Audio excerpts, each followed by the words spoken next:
Hai guys, Bos Darling di sini. Pada episode ini, kita akan membahas tentang uang kripto, pahlawan atau scam. Kita mulai dari fakta dan data tentang mengapa terjadi euforia kripto di seluruh dunia. Kripto itu booming sejak tahun 2011 karena 4 hal. Pertama, teknologi baru, blockchain, disebut desentralisasi di luar kontrol perbankan yang dikuasai oleh elit, sehingga menciptakan harapan di mana rakyat jadi berkuasa. Kedua, propaganda media, gencar memberitakan cerita sukses bisnis kripto. Ketiga, propaganda selebritis dan influencer. Keempat, timbulnya harapan yang besar dari rakyat untuk bisa jadi kaya raya tanpa kerja. Cukup investasi kripto, tidur aja, harganya naik sendiri. Maka meledaklah bisnis kripto di seluruh dunia. Yang dijadikan patokan adalah suksesnya Bitcoin.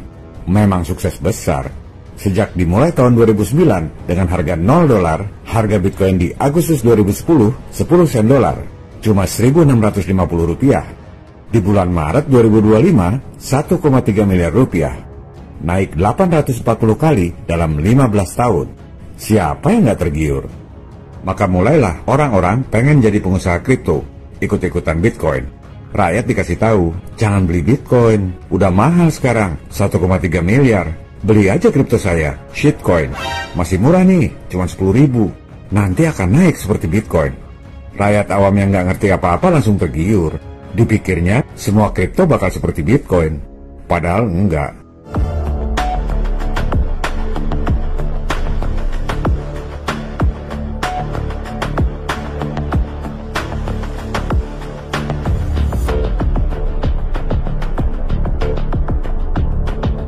Oleh sebab itu, kripto berkembang jadi lebih dari agama. Orang-orang pada fanatik percaya tanpa paham isi jeroannya. Lebih fanatik dari percaya pada agama. Ya iyalah, agama kan gak ada duitnya. Para pengusung kripto ini ada 3. Influencer yang memang dibayar oleh platform, orang-orang yang memang menjual kripto, dan orang-orang yang mimpi jadi kaya karena kripto. 2 yang terakhir itu jadi buzzer tanpa dibayar. Makanya jangan ladeni debat awam versus awam. Itu bukan debat mencari kebenaran, tapi isinya kepentingan, karena berharap dapat duit dari situ. Kalau cinta sudah melekat, tai kucing rasa coklat. Kalau nggak setuju ya nggak setuju aja, nggak perlu diyakinkan. Duit juga duit mereka sendiri. Saya nggak ada kepentingan untuk mengusung ataupun menjatuhkan kripto. Saya menyampaikan ini berdasarkan fakta dan data yang kredibel demi kebenaran berdasarkan ketuhanan yang Maha Esa, serta untuk mencerdaskan kehidupan bangsa sesuai cita-cita para pendiri negara kita.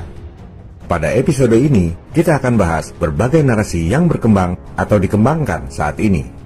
Pertama, bahwa kripto adalah investasi yang menguntungkan, harganya akan naik terus. Kedua, uang kripto menggunakan sistem desentralisasi yang transparan sehingga sangat menguntungkan bagi rakyat. Ketiga, uang kripto aman, tak bisa dihack. Keempat, segera rakyat beralih ke kripto, jangan sampai ketinggalan. Istilahnya FOMO, Fear of Missing Out. Kelima, uang kripto akan terus ada, mengalahkan uang konvensional. Kita akan melakukan investigasi tuntas dan singkat terhadap kelima narasi atau mitos tersebut, apakah benar faktanya seperti itu.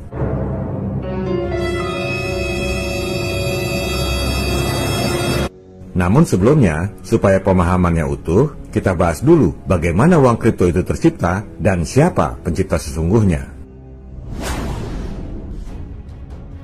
2008, Amerika dilanda krisis ekonomi dahsyat, subprime lending. Harga rumah di Amerika hancur, rumah rakyat disita bank, rakyat kehilangan pekerjaan. Rakyat Amerika saat itu benci sekali dengan perbankan dan elit keuangan. Di momen kritis 2008 itu, seseorang yang misterius mengumumkan di milis kriptografi bahwa ia sedang mengerjakan sistem keuangan elektronik yang baru, di mana semua orang bisa kirim duit ke orang lain tanpa jasa pihak ketiga, seperti bank, Western Union, PayPal, dan lain-lain. Email itu ditandatangani oleh orang misterius dengan nama samaran Satoshi Nakamoto. 3 bulan kemudian, Januari 2009, lahirlah Bitcoin. Masyarakat yang benci pada elit perbankan gegara krisis 2008 langsung menyambut gembira, khususnya para anarkis, tekno-anarkis, partai liberal, dan masyarakat kriptografi alias cyberpunks. Mereka lah yang jadi agen promosi Bitcoin pertama. Sasarannya satu, khotbahkan kelebihan-kelebihan Bitcoin ini kepada orang lain agar Bitcoin diterima oleh masyarakat. Sejak itulah Bitcoin berkembang seperti agama baru.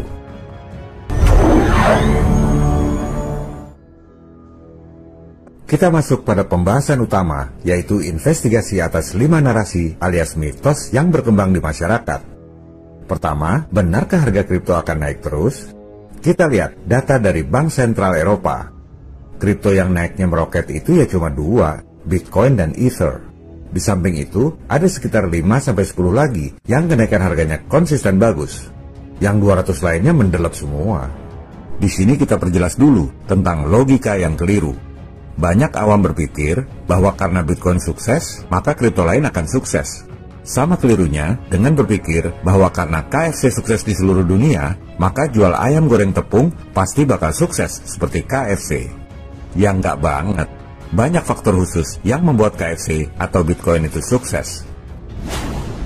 Ada 4 hal yang harus kita perhatikan: harga awal dan harga akhir. Abaikan fluktuasi yang ekstrim di antara itu. Selama harga akhir lebih tinggi dari harga awal, maka kinerjanya bagus.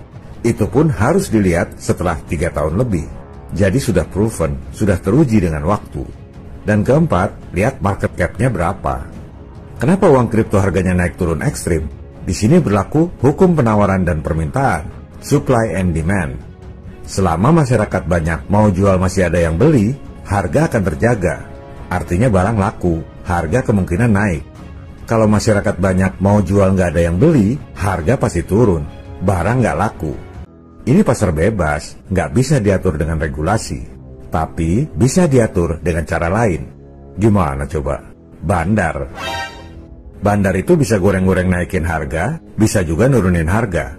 Dan yang paling banyak dapat cuan dari bisnis kripto adalah bandar. Bukan yang mining atau trading pakai bot, itu sih kelas teri. Kelas kakap ya bandar ini. Mereka lah yang nanggok untung paling besar dari bisnis kripto. Ini kapitalis, bos. Omong kosong membela rakyat. Yang menang ya yang punya modal, bandar. Mau tahu contoh bandar kakap itu siapa? Soros. Belakangan Rockefeller juga ikutan. Omong kosong rakyat berkuasa, dia lagi.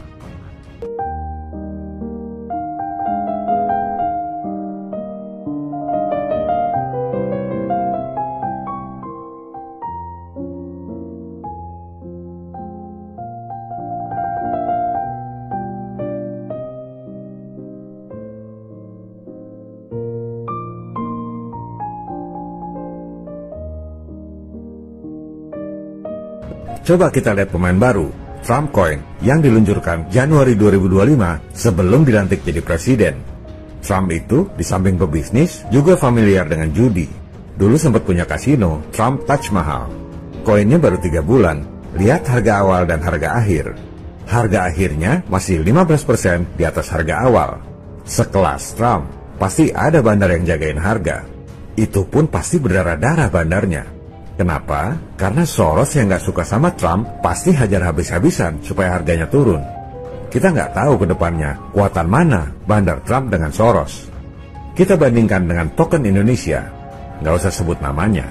Dari harga awal $3, harga akhir cuma 18 sen. Jeblok, bos. Kenapa? Bandarnya kelas teri.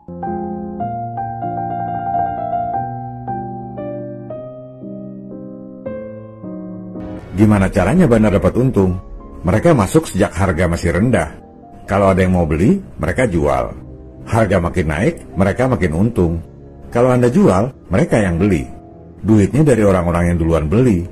Bayar pembeli baru, pakai duit pembeli lama. Ini namanya sistem Ponzi. Scam piramida seperti MLM yang juga banyak kasus di Indonesia. Hanya bedanya, di kripto ini bandarnya tidak tersentralistik di satu orang atau satu lembaga seperti MLM, tapi ada di beberapa orang, raja-raja kecil, tapi skalanya lebih besar. Kalau Ponzi yang asli seperti MLM itu, ibaratnya korupsi terpimpin, sentralisasi, monarki. Nah, kalau desentralisasi kripto ini, korupsi tidak terpimpin, oligarki. Nanti pemuja kripto protes lagi. Mana mungkin Bitcoin itu Ponzi? Pemerintah Amerika aja mau invest Bitcoin. Coba suruh jalan-jalan ke SEC, OJK-nya Amerika. Lihat aja sendiri, mata uang virtual itu adalah skema Ponzi. Bahkan spesifik, OJK Amerika menyoroti Bitcoin yang memiliki banyak unsur scam piramida Ponzi, tapi disembunyikan dengan baik. SEC juga nyebut, para pengusung kripto mati-matian mempropagandakan argumen bahwa Bitcoin bukan Ponzi. Tapi, hasil penyelidikan SEC secara independen, memang ada beberapa sinyal kuat Ponzi di dalam Bitcoin. Malah ada kripto yang namanya Ponzi Coin. Sama juga ngasih nama Scam Coin. Ditulis lagi, skema scam Ponzi yang transparan dan desentralisasi pertama di dunia yang menggunakan blockchain. Orang-orang ini udah sinting kali. Untung apa enggak? Ada yang untung, yang duluan beli dan duluan jual sebelum kempes. Namanya juga Ponzi. Intinya, Anda bisa dapat untung kalau masih ada orang lain yang mau beli koin Anda. Yang saya sampaikan ini adalah investigasi yang netral dan objektif. Kebanyakan orang cari narasumber itu dari para pedagang kripto, makanya bias. Semua kecap ya nomor satu. Kalau Anda mau belajar dagang kripto, benar, Anda belajar sama pedagang. Tapi kalau Anda mau cari kebenaran, pelajarilah referensi kredibel dari yang bukan pedagang. Contohnya SEC tadi.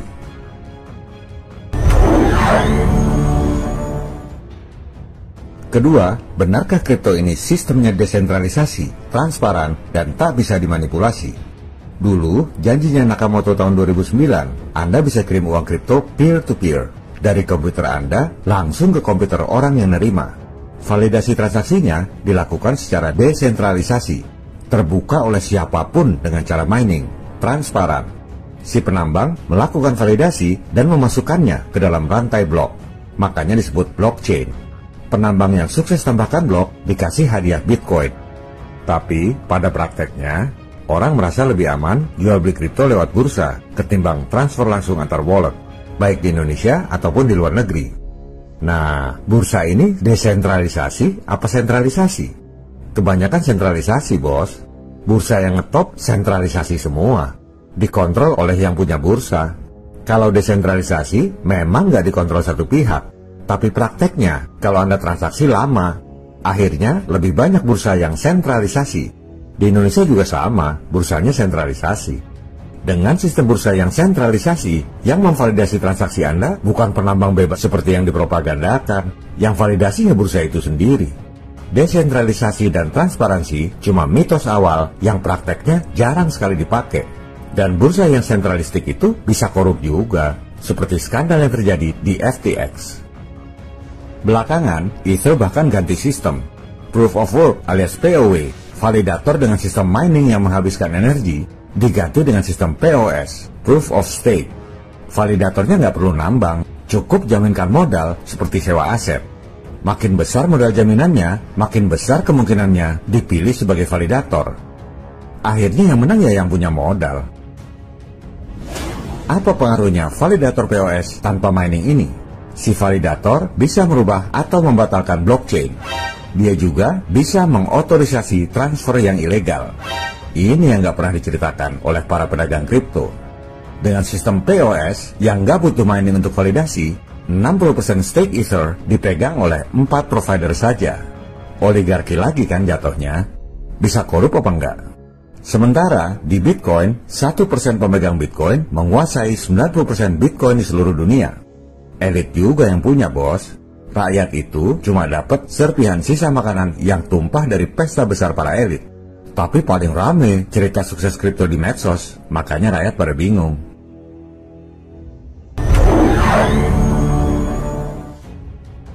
Ketiga, benarkah uang kripto dan blockchain itu aman, nggak bisa dihack? Yang namanya IT sih bisa aja dihack. Tahun lalu, semester pertama 2024, uang kripto sebesar 36,7 triliun rupiah dijebol oleh hacker. Februari 2025 lalu, BBC memberitakan sekitar 18,3 triliun rupiah kripto dijebol oleh hacker. Dan hack itu bisa dari luar, bisa juga dari dalam. Edward Snowden, mantan CIA dan kontraktor NSA, yang dulu bongkar rahasia intelijen ke publik dan sekarang jadi konsultan Bitcoin, sudah berulang kali memperingatkan agar para pengelola kripto memperbaiki sistem keamanan IT-nya. Apalagi dengan adanya komputer kuantum dan AI, bisa menjebol kripto dengan mudah. Itu hack dari luar. Hack dari dalam lebih gampang lagi. Tadi kita sudah bahas sistem POS yang diterapkan Ether. Validator yang taruh jaminan gede bisa merubah atau membatalkan blockchain, termasuk menyetujui transaksi ilegal. Nanti pengusung kripto protes, itu kan Ether yang pakai POS, Bitcoin tetap pakai POW, nggak bisa dijebol.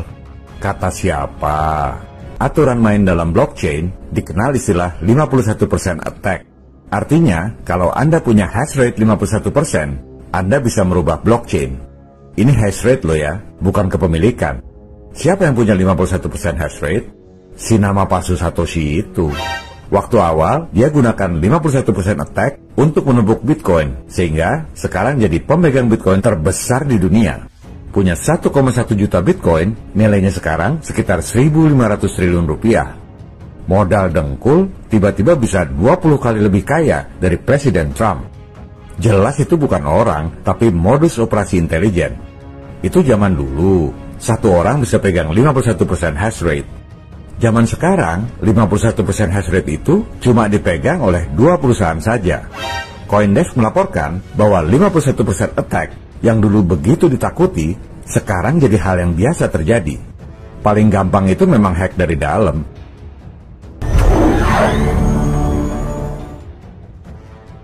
Keempat, gembar-gembor beli kripto di medsos dengan istilah FOMO, takut kehabisan. Yang gembar-gembor adalah para agen influencer dan pedagang kecil. Kadang pakai analisis tabel supaya kelihatannya cerdas. Padahal mereka nggak ngerti permainan bursa global. Harga naik atau turun drastis ya tergantung bandar. Mau bukti?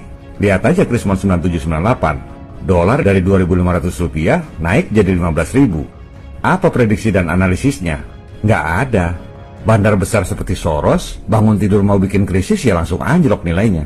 Bandar untung besar dari krisis. Nggak ada prediksi maupun analisisnya. Makanya para analis jagoan di Wall Street nggak pernah kasih analisis di YouTube atau medsos. Number one rule of Wall Street. Nobody, I don't care if you're Warren Buffett or if you're Jimmy Buffett, nobody knows if the stock is going to go up, down, sideways, or in fucking circles. Least of all stockbrokers. Right? It's all a fugazi. You know what a fugazi is? No. Fugazi, it's fake. Yeah, fugazi, it's a wazi, it's a woozy, it's a fairy dust. It doesn't exist. It's never landed. It is no matter. It's not on the elemental chart. It's not fucking real. Right. All right. Stay with me. We don't create shit. We don't build anything. No. Bagi yang masih berpikir uang kripto adalah untuk kepentingan rakyat, coba lihat fakta dan angka. 1% pemilik Bitcoin memegang 90% Bitcoin dalam peredaran. Aliran dana itu ngalir tanpa bisa dilarang. Begitu ada cuan besar, langsung diambil sama elit. Apanya yang untuk kepentingan rakyat? Kalau yang 90% itu rame-rame nahan kripto, seperti yang sekarang ini, harga pasti naik terus, karena suplainya terbatas. Tapi kalau yang 90% itu rame-rame jual, langsung jeblok itu harga. Bisa balik ke $1 lagi.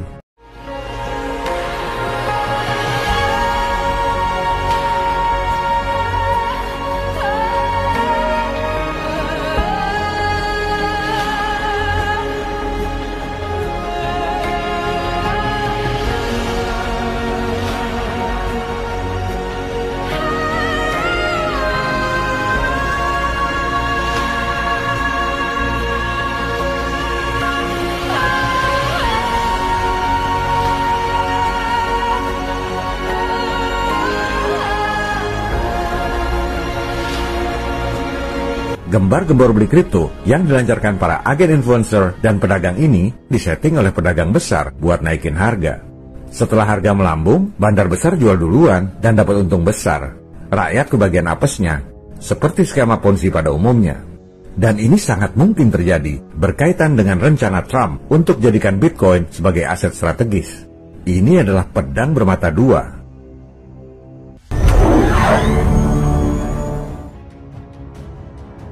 Bitcoin awalnya adalah proyek eksperimen yang kemudian sukses besar dari sisi kenaikan harga dan popularitas. Tapi bukan berarti meroketnya Bitcoin, uang kripto lain akan naik juga. Ada 17.000 mata uang kripto, 99,9% jeblok semua. Kalau Anda berjiwa spekulan, bisa aja dapat duit dari kripto. Jangankan Bitcoin, shitcoin, bahkan Ponzi coin pun Anda bisa untung, asal cepat keluar sebelum kolaps. Namanya juga Ponzi. Kalau mau untung gede ya jadi bandar, atau setidaknya jadi bursa. Intinya banyak kesempatan untuk dapat duit dari kripto. Tapi jangan bilang kripto itu untuk kepentingan rakyat, karena 90% uang kripto dimiliki oleh 1% elit. Duta besar kripto yang paling terkenal, Michael Saylor, punya Bitcoin sekitar 660 triliun rupiah. Omongannya dikutip di mana-mana oleh para pemuja kripto. Sang nabi baru. Padahal dia cuma joki, didanai oleh Dupont, anggota darah keluarga Illuminati. Kalau Saylor mati, itu Bitcoin 660 triliun nggak diwariskan ke siapa-siapa. Kenapa? Karena cuma duit titipan. Sama seperti Bill Gates, Mark Zuckerberg, Elon Musk. Nggak ada yang wariskan kekayaan ke anak-anaknya. Semua duit titipan, SPG Illuminati. Dan jangan bilang kripto desentralisasi, karena dua perusahaan yang saat ini menguasai 51% hash rate bisa merubah blockchain Bitcoin. Pada sistem POS Ether, orang bisa jadi validator dengan taruh duit jaminan. Validator POS ini bisa merubah blockchain. 60% modal untuk validasi dikuasai oleh 4 perusahaan saja. Desentralisasi itu cuma mitos, waktu awal di tahun 2009. Begitu ada kesempatan jadi duit, diboronglah sama elit. Desentralisasi itu artinya raja-raja kecil, korupsi tidak terpimpin.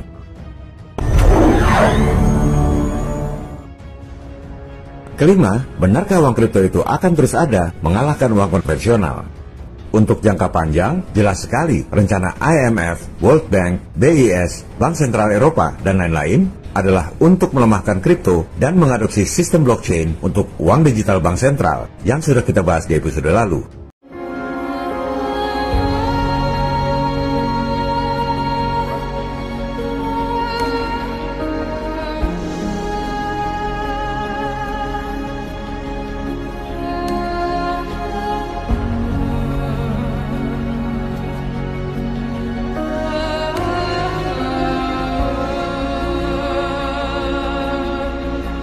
Trump berusaha melawan dengan terbitkan Kepres melarang dolar digital dan menjadikan kripto sebagai aset strategis dan stockpile. Langsung disikat bandar, harga Bitcoin malah turun. Total nilai uang kripto itu cuma 0,56% dari seluruh uang di dunia. Itu pun baru M2, belum termasuk M3. Kecil sekali. Kalau pada saatnya nanti elit global memutuskan untuk menerapkan uang digital, kripto akan dimatikan. Caranya gampang, OJK seluruh dunia bikin peraturan agar kripto nggak bisa diuangkan dan nggak bisa diperdagangkan. Bursa-bursa dicabut izinnya. Selesai itu kripto. Saya sendiri, kalau disuruh milih kripto atau rupiah digital, jelas saya pilih kripto. Karena kripto tidak membunuh kebebasan dan privasi kita. Masalahnya, rupiah digital itu bukan pilihan, tapi paksaan dari elit keuangan dunia. Kalau kita tidak melawan. Pada episode lalu, kelihatannya ada sebagian pemirsa yang gagal paham. Rupiah digital kan bagus untuk melacak koruptor. Ini orang nggak ngerti tata negara. BI itu tidak di bawah pemerintah, independen dari pemerintah dan rakyat, tapi dependen pada elit keuangan global. Sejak kapan IMF dan World Bank mau nangkap koruptor di Indonesia? Coba dipakai sedikit akalnya. Elit global nggak peduli dengan koruptor di Indonesia. Yang mereka tekan adalah rakyat dan pemerintah. Misalnya, auto debit potong pajak Anda. Elit global berkepentingan karena uang hasil pajak Anda itu digunakan untuk bayar utang pada mereka. Juga untuk menekan rakyat yang melawan kebijakan mereka. Anda nulis di medsos, mengkritik lockdown atau vaksinasi misalnya. Antek-antek lokal lapor dan seluruh rekening Anda bisa diblokir. Ada juga yang nanya, kalau nggak ada internet gimana? Wah, mereka sudah pikirkan sejak lama. Coba baca pengumuman di World Economic Forum 2017. Tujuan akhir dari cashless society itu bukan dengan kartu atau smartphone, tapi dengan chip yang ditanam di tangan Anda. Bahkan uji coba sudah lama. Chip implan ini sudah ada dari tahun 60-an. Dulu buat tracking paket barang, kemudian buat hewan peliharaan. Lama-lama ya ditanam di tangan Anda. Bisa untuk buka kunci mobil, buka pintu rumah, boarding pass, airport lounge, password komputer, unlock telepon, dan tentu saja untuk pembayaran. Kembali ke penjelasan WEF, dijabarkan pula rencana chip implan akan jadi paspor untuk segala hal. Dan ini bukan sekedar tulisan, Anda sudah lihat sendiri prakteknya di cuplikan video tadi. Jadi yang bilang chip implan itu hoax atau teori konspirasi adalah orang-orang yang buta huruf dan buta kecerdasan. Dikasih data di depan mata juga nggak ngerti-ngerti. Soal chip implan ini juga yang merupakan udang di balik pandemi. Di samping untuk pembayaran, identitas, juga masukkan data-data medis, vaksinasi, dan lain-lain. Dulu Gubernur Ahok promosikan cashless society. Sadar apa enggak ya, kalau tujuan akhirnya adalah chip implan yang dinubuatkan di agama yang dianut. Bagi yang beragama Kristen, kitab Wahyu 13 ayat 16-18 mengatakan bahwa menjelang akhir zaman, semua orang, kaya ataupun miskin, akan diberi tanda pada tangan atau dahinya. Yang tidak memakai tanda tersebut tak dapat melakukan jual beli. Persis seperti tujuan akhir rupiah digital atau CBDC ini. Tanda tersebut dinamakan Mark of the Beast dan nomornya adalah 666. Bagi yang beragama Islam, akhir zaman itu ditandai dengan munculnya Al-Masih Ad-Dajjal. Al-Masih itu juru selamat, Ad-Dajjal itu penipu. Al-Masih Ad-Dajjal bahasa Inggrisnya The Antichrist, juru selamat penipu atau palsu. Dikisahkan dalam hadis riwayat Imam Muslim nomor 2937, Dajjal datang membawa air dan api. Yang kelihatannya air padahal api, yang kelihatannya api padahal air. Dajjal akan mengatakan bahwa rupiah digital adalah air, memudahkan pembayaran, modern, penting untuk ekonomi yang super stabil. Padahal rupiah digital adalah api, perbudakan global yang jauh lebih kejam dari komunis, yaitu di bawah kontrol sang Dajjal. Uang kripto bukan ancaman bagi kita. Uang kripto hanya sekedar eksperimen elit keuangan global yang bersembunyi di balik nama samaran Satoshi Nakamoto. Faktanya, blockchain Bitcoin yang katanya tak bisa ditembus itu dibuat berdasarkan platform bikinan NSA. Kalau di Indonesia, NSA ini BSSN, Badan Cyber dan Sandi Negara. Nama platformnya SHA-256, Satoshi. Nakamoto sendiri, kalau diterjemahkan dalam bahasa Inggris, artinya Central. Satoshi artinya Intelligence, Central Intelligence Agency, CIA. Tujuan utama pembuatan Bitcoin adalah lead bank untuk blockchain yang akan digunakan untuk uang digital bank sentral. Itu semua sudah direncanakan matang. 130 negara, termasuk Indonesia, sedang mempersiapkan.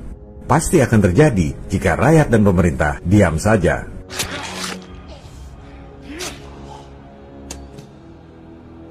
Viva Republik Indonesia, salam people power.